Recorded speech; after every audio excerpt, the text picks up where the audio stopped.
السلام علیکم۔ موت کی تکلیف یعنی حالت نزع کی تکلیف۔ حضرت شداد بن اوس رحمۃ اللہ علیہ کہتے ہیں کہ موت دنیا اور آخرت کی سب تکلیفوں سے زیادہ سخت ہے۔ وہ آرا چلا دینے سے زیادہ سخت ہے، وہ کینچیوں سے کتر دینے سے زیادہ سخت ہے، وہ دیگ میں پکا دینے سے زیادہ سخت ہے۔ اگر مردے قبر سے اٹھ کر مرنے کی تکلیف بتائیں تو کوئی شخص بھی دنیا میں لذت سے وقت نہیں گزار سکتا، میٹھی نیند اس کو نہیں آ سکتی۔ اللہ اللہ اللہ۔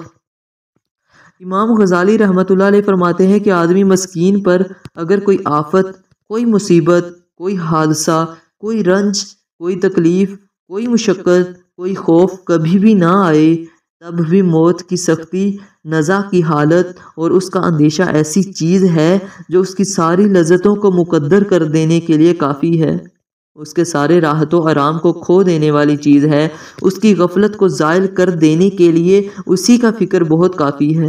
یہی چیز خود اتنی سخت ہے کہ اس کے فکر اور اس کی تیاری میں آدمی کو ہر وقت مشغول رہنا چاہیے، بالخصوص ایسی حالت میں کہ اس کا وقت معلوم نہیں کہ کب آ کر مسلط ہو جائے۔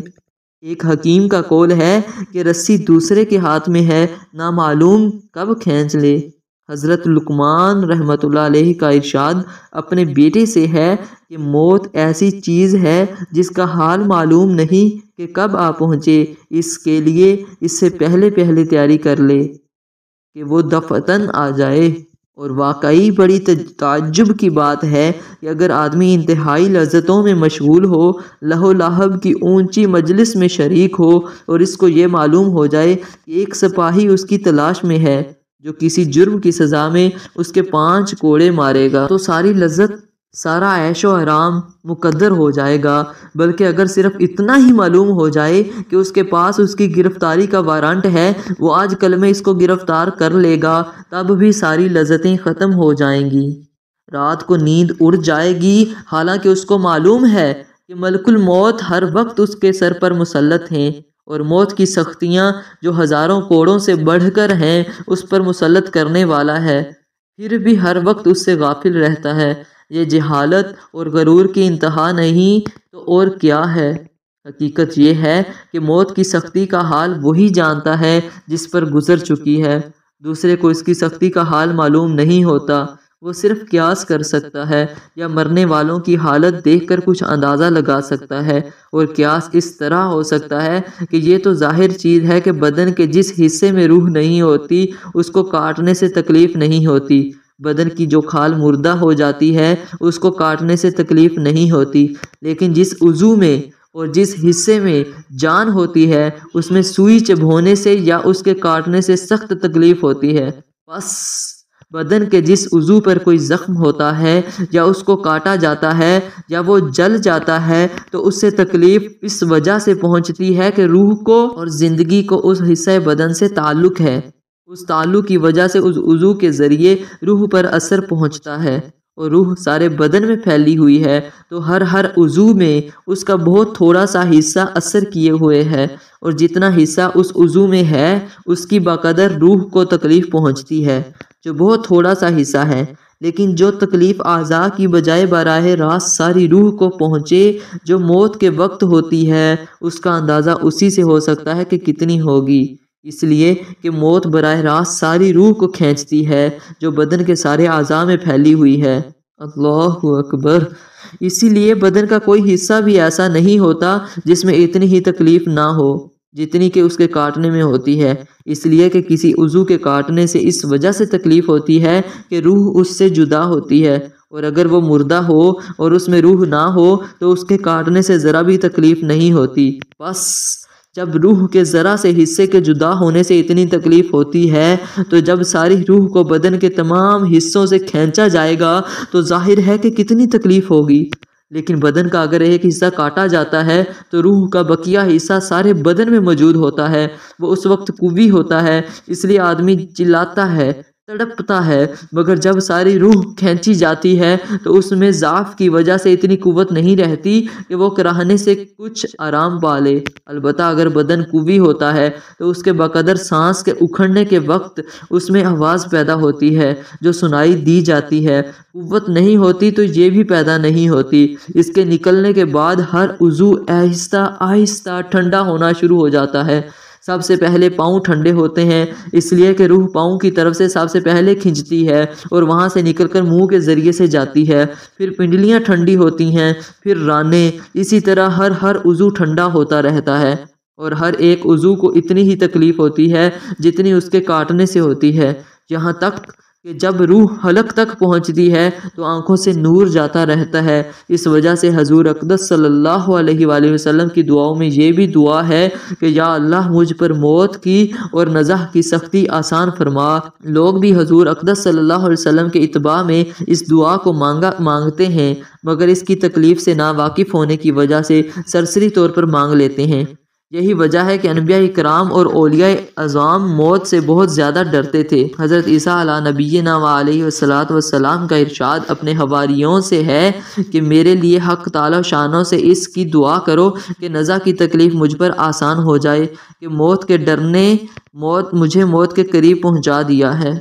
کہتے ہیں کہ بنی اسرائیل کے عابد لوگوں کی ایک جماعت ایک قبرستان میں پہنچی اور انہوں نے آپس میں مشورہ کیا کہ حق تعالی شانوں سے اس کی دعا کی جائے کہ ان میں سے کوئی مردہ ظاہر ہو جس سے ہم پوچھیں کہ کیا گزری۔ ان لوگوں نے دعا کی، ایک مردہ ان پر ظاہر ہوا جس کی پیشانی پر کثرت سے سجدے کے نشان پڑے ہوئے تھے۔ وہ کہنے لگا کہ تم مجھ سے کیا پوچھنا چاہتے ہو؟ مجھے مرے ہوئے 50 سال ہو گئے لیکن موت کے وقت کی تکلیف اب تک میرے بدن سے نہیں گئی۔ اللہ اکبر۔ ایک حدیث میں حضور اقدس صلی اللہ علیہ وسلم کا ارشاد ہے کہ یا اللہ تو روح کو پٹھوں سے، ہڈیوں سے اور انگلیوں میں سے نکالتا ہے، مجھ پر موت کی سختی آسان کر دے۔ حضرت حسن رضی اللہ تعالیٰ عنہ فرماتے ہیں کہ حضور اقدس صلی اللہ علیہ وسلم نے ایک مرتبہ موت کی سختی کا ذکر فرمایا اور یہ ارشاد فرمایا کہ اتنی تکلیف ہوتی ہے جتنی کہ 300 جگہ تلوار کی کاٹ سے ہوتی ہے۔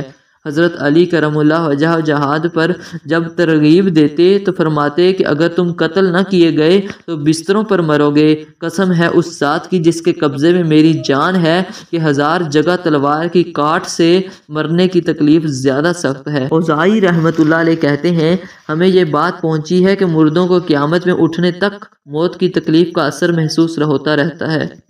حضرت شداد بن اوس رحمۃ اللہ علیہ کہتے ہیں کہ موت دنیا اور آخرت کی سب تکلیفوں سے زیادہ سخت ہے۔ وہ آرا چلا دینے سے زیادہ سخت ہے، وہ کینچیوں سے کتر دینے سے زیادہ سخت ہے، وہ دیگ میں پکا دینے سے زیادہ سخت ہے۔ اگر مردے قبر سے اٹھ کر مرنے کی تکلیف بتائیں تو کوئی شخص بھی دنیا میں لذت سے وقت نہیں گزار سکتا، میٹھی نیند اس کو نہیں آ سکتی۔ کہتے ہیں کہ حضرت موسیٰ علیہ نبینا کا جب وصال ہوا تو حق تعالی شانہ نے دریافت فرمایا کہ موت کو کیسا پایا؟ انہوں نے عرض کیا کہ میں اپنی جان کو ایسا دیکھ رہا تھا جیسے زندہ چڑیا کو اس طرح آگ پر بھونا جا رہا ہو کہ نہ اس کی جان نکلتی ہو نہ اڑنے کی کوئی صورت ہو۔ ایک اور روایت میں ہے کہ ایسی حالت تھی جیسا کہ زندہ بکری کی کھال اتاری جا رہی ہو۔ حضرت عائشہ رضی اللہ تعالیٰ عنہ فرماتی ہیں کہ جب حضور اقدس صلی اللہ علیہ وسلم کا وصال ہو رہا تھا تو پانی سے بھرا ہوا پیالہ حضور اقدس صلی اللہ علیہ وسلم کے قریب رکھا ہوا تھا۔ حضور اقدس صلی اللہ علیہ وسلم بار بار اپنے مبارک ہاتھ کو پیالے میں ڈالتے اور پھر منہ پر ملتے تھے اور فرماتے تھے یا اللہ نزع کی سختی پر میری مدد فرما۔ حضرت عمر رضی اللہ تعالیٰ عنہ حضرت کعب رضی اللہ تعالیٰ عنہ سے دریافت کیا کہ موت کی کیفیت بیان کرو۔ انہوں نے عرض کیا کہ امیر المومنین جس طرح ایک کانٹے دار ٹہنی کو آدمی کے اندر داخل کر دیا جائے جس کے ساتھ بدن کا ہر جزو لپٹ جائے پھر ایک دم اس کو کھینچ لیا جائے، اس طرح جان کھینچی جاتی ہے۔ یہ سب تو نزع کی مختصر کیفیت تھی۔ ان سب کے علاوہ ملک الموت اور اس کے مددگار فرشتوں کی صورتوں کا ایک خوف ایک مستقل مرحلہ ہے۔ جس صورت پر وہ گنہگاروں کی جان نکالتے ہیں وہ ایسی ڈراؤنی صورت ہے کہ کوی سے کوی آدمی بھی اس کے دیکھنے کی طاقت نہیں رکھتا۔ حضرت ابراہیم علیہ نبینا علیہ والسلام نے ملک الموت سے فرمایا کہ تم جس صورت پر فاجر لوگوں کی جان نکالتے ہو وہ مجھے دکھاؤ۔ انہوں نے عرض کیا کہ آپ اس کا تحمل نہ فرما سکیں گے۔ حضرت ابراہیم علیہ السلام نے فرمایا کہ نہیں، میں تحمل کر لوں گا۔ حضرت اسرائیل نے عرض کیا کہ اچھا دوسری طرف منہ کر لیجئے۔ حضرت ابراہیم علیہ السلام نے منہ پھیر لیا۔ اس کے بعد حضرت اسرائیل علیہ السلام نے عرض کیا کہ اب دیکھ لیجئے۔ حضرت ابراہیم علیہ السلام نے جب اوپر دیکھا تو ایک نہایت کالا آدمی دیو کی شکل میں، بال بہت بڑے بڑے کھڑے ہوئے، نہایت سخت بدبو، کالے کپڑے، اس کے منہ سے ناک سے آگ کی لپٹیں نکل رہی ہیں۔ حضرت ابراہیم علیہ نبینا علیہ وسلم کو یہ حالت دیکھ کر غش آ گیا۔ بڑی دیر میں افاقہ ہوا تو ملک الموت اپنی پہلی صورت پر تھے۔ حضرت ابراہیم علیہ السلام نے فرمایا کہ اگر فاجر شخص کے لیے کوئی دوسری آفت نہ ہو تب بھی یہ صورت ہی اس کی موت کے لیے کافی ہے۔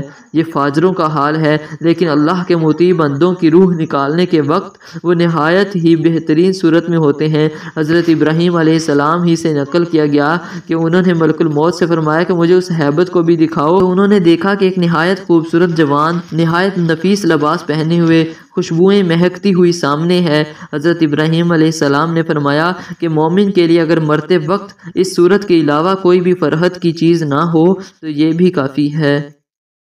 دوستو، یہ مرنے کی تکلیف ہے جو ہم صرف قیاس کر سکتے ہیں، اور جس پر گزر رہی ہے اس کا حالت پتہ نہیں کیا ہوگا۔ جب نبی اقدس صلی اللہ علیہ وسلم جیسی ہستی اللہ تعالیٰ سے یہ دعا مانگ رہی ہے کہ یا اللہ مجھ پر موت کی سختی آسان فرما، تو ہمارا حال کیا ہوگا؟ اللہ اللہ اللہم بارک لی فی الموت وفی ما بعد الموت وما علینا الا البلاغ۔